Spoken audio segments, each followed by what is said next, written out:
question that I get asked almost daily is, how do you actually manage your editors? I'm constantly giving so many revisions, they're just not getting the point, they don't understand the vision. Giving revisions to these editors is the biggest bottleneck in the business right now because it takes so much of my time and they still get it wrong. Now, all of this can be resolved by having a clear SOP that you can give to your editors or anyone you onboard into the content team. Now, this is an absolute game changer and is one of the biggest reasons we're able to scale to 400K per month consistently. It's because we're able to post every single day on the Instagram, every single day on the second Instagram, every 5 days on both YouTube channels, and we have a workflow that enables us to do this with minimal revisions. Most editors are extremely competent. You don't need to actually teach them how to edit a video. If they don't know how to do that, then just fire them straight up. But you need to show them the process that is going to enable them to edit the right video for your brand. And it all starts with a decision tree. The first thing that the editor needs to ask themselves is, what format is this video? What is the output actually going to look like? Is it a POV, black border style video? Is it a voiceover with a lot of B-roll? Is it just a talking head or a live demo?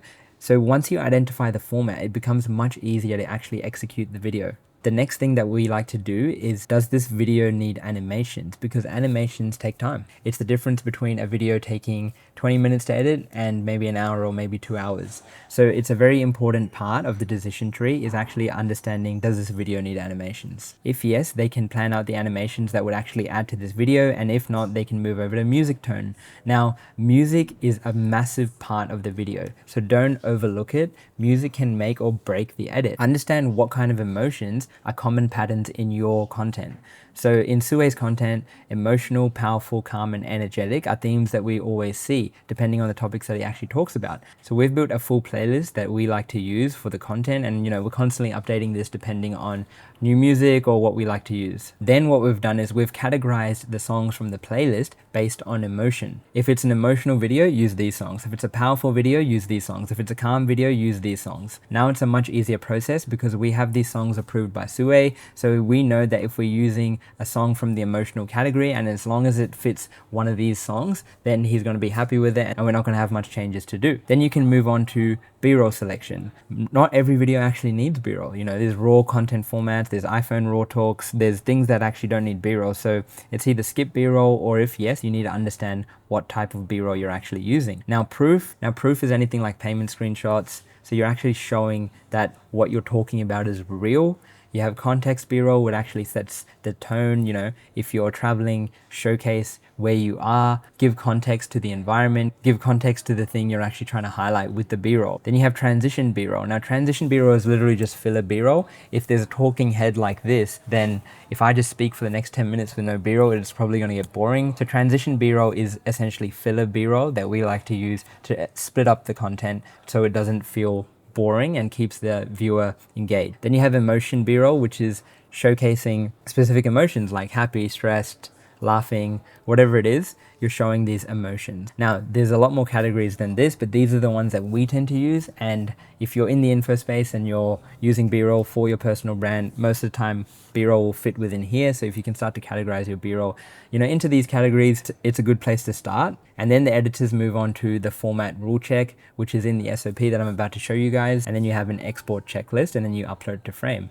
So the first few times you onboard an editor, if they start to get used to a workflow like this or a decision tree, your videos are going to have a much more structured process, and it's actually going to match the output that you're looking for. Another thing that we like to do that helps the editors is music decision making. Sometimes it can be hard to understand which emotion to use for which format. So to help with this, if it's a live demo, then we like to use more powerful music. It just works with the format. Whereas if it's POV black borders, it's based entirely on the emotion, so a decision is required to be made by the editor. But by having this, it's clear on what kind of decision that they need to actually make. And then same thing with B-roll standards for the different formats that we like to execute. It shows here in this SOP that this format needs to show a lot of proof, but you don't need any context, transition, or emotional B-roll. With POV black borders, you can use proof and context, but no transition or emotion. So now the SOP also highlights which B-roll they need to be using in what scenario. The way to actually categorize your B-roll, I would do it based on what are the activities that you're engaging in over a weekly basis or a monthly basis. You can categorize them as proof, context,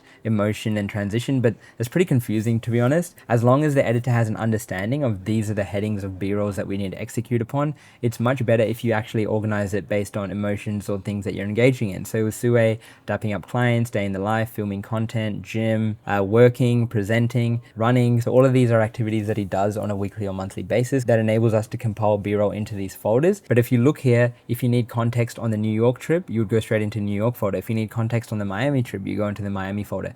So do you see how those 4 overarching pillars are all accessible within the B-roll folders? Now, if you're not using frame.io to manage your content and store all your files, I don't know what you're doing. Stop using Google Drive and get on frame.io. The next thing you want to do is build out the SOP based on the content formats that you execute. Now, if you already have a big personal brand, the chances are you have a lot of proven winners, formats that you've done in the past that have worked well for you and have actually established your brand, and people kind of know you for that. So we've figured out what are the best formats that Sue is known for. He pretty much invented the black borders in the coaching space. Like, he took it from the fashion industry and brought it into the coaching industry, and after that everyone started ripping black borders. So I would say Sue is a pioneer of the black border format in the consulting space. So it's a proven winner. Like, we literally have so many videos that have just blown up with this format. So we actually broke down what is the SOP and editing criteria for this format. Same thing with live demo. Live demo works really well for us, so we've broken down the editing criteria. So any editor that comes onto the team knows exactly how to execute this format, what we expect of them, and the standard that they need to meet when executing on this format. And it's really, really simple. A simple editing criteria starts with the aspect ratio. Is it horizontal, vertical, square? Is there going to be borders? Once the aspect ratio is understood, the next thing is the music, like we spoke about. With live demo, we want to use powerful music, and these are the tracks that they need to use. Then you have B-roll. So in this specific format, we actually don't want much B-roll. B-roll is only used for proof. So now they know to use the proof category and to only show payments, laptop screens, locations if needed. There's no filler B-roll, there's no transition B-roll, no emotion B-roll. For color grading, you want to use the Sue LUT, which we have developed. You know, I can make a whole video on color grading. It's such a big topic, but to make it easy for you guys, we have built a color grade for Sue that works no matter where he is, day, night, any environment, and it just works for us, and all the editors use it. So we've simplified the process when it comes to color grading. We film everything on S-Log3 on Sony cameras, so it's pretty standard across the board. Now this format is very animation heavy. So animation is the primary visual tool in this format. We treat it like B-roll, and every time Sue mentions a number, result, or claim, we trigger an animation. What are the non-negotiables in this format? If Sue is talking about money, team, or masterminds, and there is no proof B-roll available, the animation must be the substitute.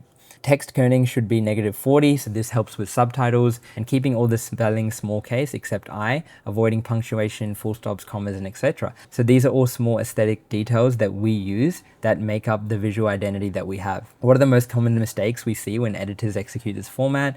There's not enough animations because the whole video is captured in one shot with minimal B-roll. Animations keep the video engaging, and they simply have not used enough. The video is too long, so you need to cut out fluff. There's a lot of repetition, so please minimize this when you're editing. The background music doesn't suit the pace and emotion of the video, so even though we have the music formats in place, sometimes I choose the wrong song. So be extremely intentional about this and actually think about the song that you're choosing for this edit, and using B-roll where an animation should be. So again, this format doesn't have much B-roll, so please prioritize the animations. And then we move on to the export checklist before they actually export the edit and upload it to Frame. Spelling check, audio check, color grading check. Does the content meet the editing format criteria? The naming protocol, file upload to Frame, update Frame status to needs review, and editor's workflow in Notion updated, which is our dashboard. So now you can see that if they're following all of this, the chances are there's not going to be many revisions. And the way we've done it is before Sue actually sees the final output, we do a peer review process. Now in this peer review process,